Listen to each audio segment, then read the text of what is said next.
Yo, what is good, Mad Gang? Day 9, I think, of the bootcamp. Day 8 or 9, something like that. And yeah, man, I'm honestly telling you guys, my heart is full, folks. I'm starting a YouTube channel, and being a YouTube content creator is something I always wanted to be, even before I found trading. And I want to take that hand in hand with, you can see me improving with every video. I can see you guys improving with every video. So let's keep this good thing going, guys. I mean, I have massive love and appreciation for all of you. This is only the start. I will never be cancelled. Nobody will ever be able to cancel me or remove me. Just because, I'm not saying that with arrogance. I'm saying that because I have such a purpose in me. I'm really hooked. Like there's a hook inside of me that nobody can see, that attracts me towards my drive and my purpose toward what I want to do.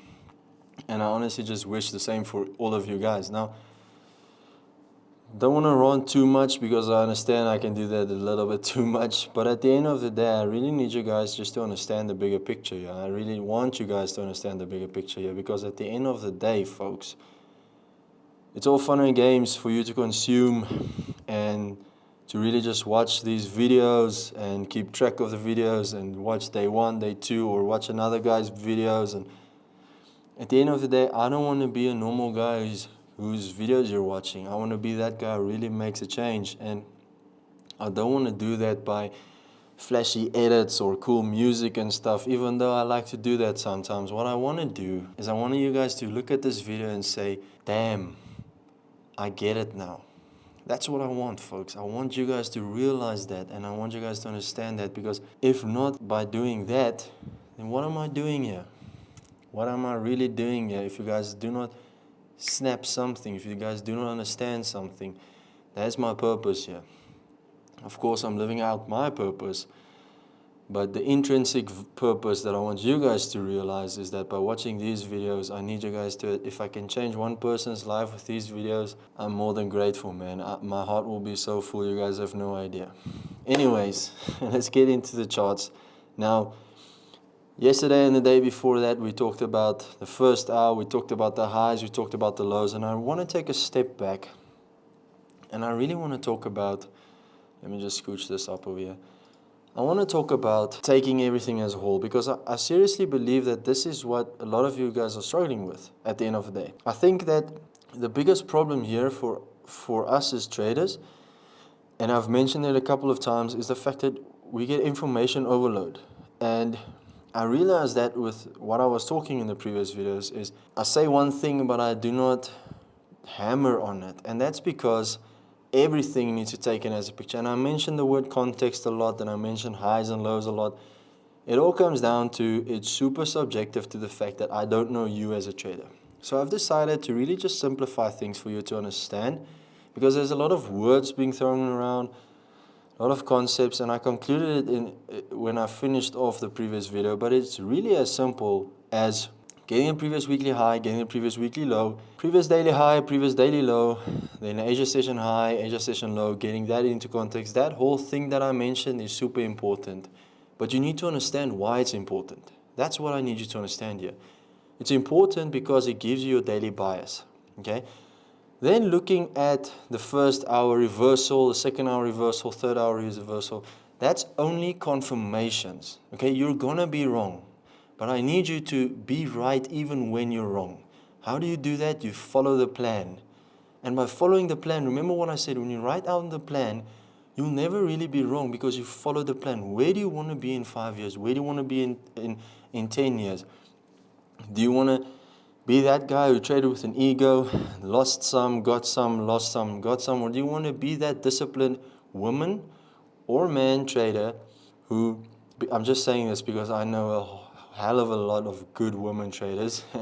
Respect to you today. But also, do you write down the plan? Do you take a loss, learn from it, make money, and just move on with your trading career? Do you think when you start a business, everything's going to be smooth sailing and the graph is going to look like this? If you think that, then hop off this video right now and go and watch some McDonald's shit or something on YouTube. But it's not going to work like that in trading or anything in life. I don't care who you think you are. Even the top guys, they have expenses in business. With trading, our expenses are just created by you. You create your expenses. You are in charge of your expenses. With a business, I mean, you can have a water leak and let's say you're running a tangible business, a corporate company, your water leak will be through the roof, but you cannot control it. You can stop the water and you guys won't be able to poop for a week. That's on you. But with trading, you can control your stop losses, you control your ego, you control your mind, you control the integral process of actually managing how much you lose and how much you win. Isn't that just beautiful, folks? Isn't that just what we're striving for? We want freedom. You cannot control how much somebody contracts you. You can go out and search for somebody else, but then you have to look at service offerings and you have to look at the marketing details and you have to look at their past references. You have to look you have to work with other people. I mean, with trading, it's just you, family. It's literally just you. So I know losses sucks, but let's not call them losses. Let's call them as experiences, because that's what they are. If it's only a loss, if you let that trade control you. What I mean is, it happened, I think 3 weeks ago. By the way, if you're a new trader, massive respect for you, because the market conditions absolutely suck, man. We're getting back to normal right now. But if you're a new trader trying to learn the markets right now, you're going to be 10 times a trader any of us is, because I mean, you're learning in the toughest conditions. I mean, the market is really stagnant or it's consolidating. It's getting back to normal now, which is very exciting, but we're going to be printing right now, family. Are you with me? But the previous 2 months was just really stagnant. Anyways, I'm getting off track here, but really what I want to focus on is that you control your losses and you control your wins. So 4 weeks ago, the Monday I had no trade. That obviously sucked, because the week before that I only had 2 trades. Tuesday, no trade, and on a Wednesday I had a loss. It was a terrible feeling because I wasn't trading on the Monday. And by the way, we're going to run through my trading journal at the end of the boot camp. I just want the people that's here for the likes just to carry on with their life. I want the serious people to stay here and stay until the end. But anyways, on the Wednesday I made a loss, made a stupid mistake, but it's human error. I mean, it's natural. It happens to all of us. I mean, I was pretty upset the Thursday, but I mean, upset inside of me. Like, I didn't show it to the world, you know. So I was crying like a little baby inside. But it's okay. It's okay. We all go through that. And then the Friday, I hit a 123.4 RR trade, and it wiped away the loss, and it made some. So that then taught me that it's small loss, big win. Now, I don't take a lot of losses, only because I focus on quality instead of quantity. But at the end of the day, losses, they do happen. I don't care how good you say you are. I don't care how big your muscles are, how big your account is, how much makeup you put on. You're gonna take some losses, okay? It's gonna happen. So at the end of the day, make peace with it. But that's one thing I pride myself in, and that's I'm able to control my losses. And also my students, they do the same, man. I've seen people go from the most immature traders to probably the most mature traders, the most profitable traders, managing over 6, some of them even 7 figures in funds.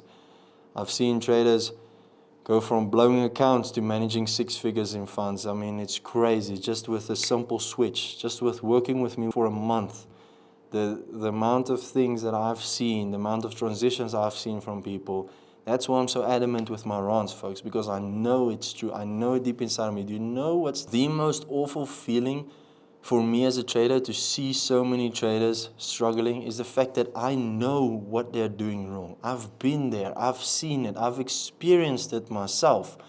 I know what you're doing wrong.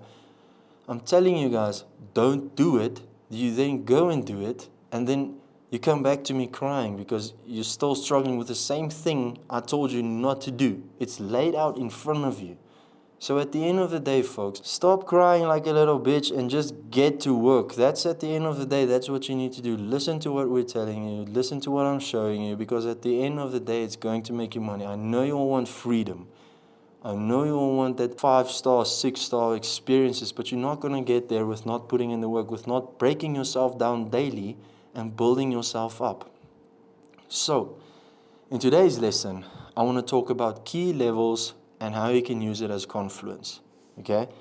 Getting into the charts, we already discussed a false break reversal. Now, I specifically want to focus on false break reversal. We're moving away now from structure. That is there. You need to do your study work.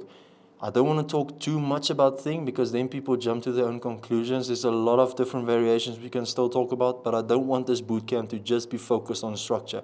I want to give you guys some tools to use with that structure. Now I look at a total of 9 things. I broke this pinky years ago, so I cannot really use it that well, but 9 things is what I look at. It might look like 10, but this thing is half down. So it's 9 things that I look at before I take a trade. This that I'm going to show you today is one of them. Okay, so it goes hand in hand with the false break reversal. Very, very simple. And it all comes down to this. So we already saw and we already know that a false break reversal is based off from the previous weekly high, previous weekly low. And this is especially if you're a swing trader. This is going to work really well. If you're a intraday trader, you're just going to use this level as a reference. So the false break reversal is something like this. Comes up, comes back down, and then closes, right? This is a false break reversal. Now, very easy, folks. This is going to take you like 1 minute to understand. Remember what I said, other time frame traders are triggered at key levels, either at a high or at a low. So what I need you to do is always remember that this is going to be trapped volume. So this is going to act as a key resistance for the next week or the week after that or the week after that until it is broken. It's going to be a key resistance because that's where trapped volume is. Now, how does trapped volume work? Trapped volume is, let's just think of the easiest way that I can explain it. Let's say it's Black Friday. We're all in a line. We want to buy, I don't know, a PS5. This is a PS5, okay? This is a PS5. End of story. And we see so many people in line for that PS5.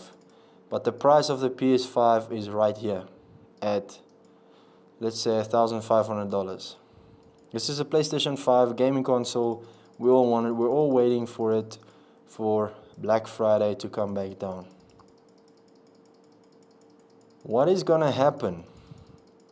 What's going to happen with the value of the PS5? So the value drops, comes down, and it hits all of our interest levels, the interest level peaks. Then what's going to happen is demand is going to kick in. We're going to demand more as all of us, we get our PS5 at a discount. So what's going to happen then? The market is going to push it up, supply more, and the higher the supply, the less the demand, okay? And vice versa. So if it's, let's say the price is too high, but there's people trapped. Let's say I bought my PS5 here for 2,000. But let me remove this. Let's say I bought a car. This is a car again. It's not a piggy. End of story. This is a car. Okay? I promise you, you don't believe me, but this is a car. Let's give him a sweet ass GT3 RS wing. And yeah, this is a car. And I bought the car for 300,000. At the end of the day, there's a bunch of us who bought this car for 300,000, bro. Okay, let's say you're in some financial struggles or whatever this, I don't hope that over anybody. Let's just say you need to get rid of the car, okay? But you don't want to get rid of it at 300K or less because then you're going to lose money or you're going to break even, okay? It's going to depreciate. So at the end of the day, you're stuck here. You're trapped. You're trapped. That's trapped volume. So what you need to do is you need to wait for the market to bring the value of that asset back up to your desired level, which is going to be 300,000 or more. But let's say it's going to hit there. What's going to happen? More and more people are going to hop in on the selling train. And then what's going to happen with the value? The value is going to drop again up until the other level. That's pretty much the simplest way I can explain this with trapped volume. You want to trade with overall volume. So with the false break reversal, a lot of people anticipated the market to break through. Okay, they thought that they're buying at this key level. The market is going to push up and they're going to make millions. But all of a sudden, zoop, the market comes back down. So they are trapped. So in essence, if you are trapped, you want to get rid of your positions. Not to confuse you all, But in the markets, we talk about inventory. Okay, it's not more buyers or more sellers. It's more aggressive buyers, more aggressive sellers. There's not more buyers and sellers. It doesn't work like that. Okay, there's an equal buyer and equal seller. I'm more aggressive for that price than you are, so my position is going to trump yours. Or you are more aggressive than I am. I'm chilled about this position. You're going to trump me.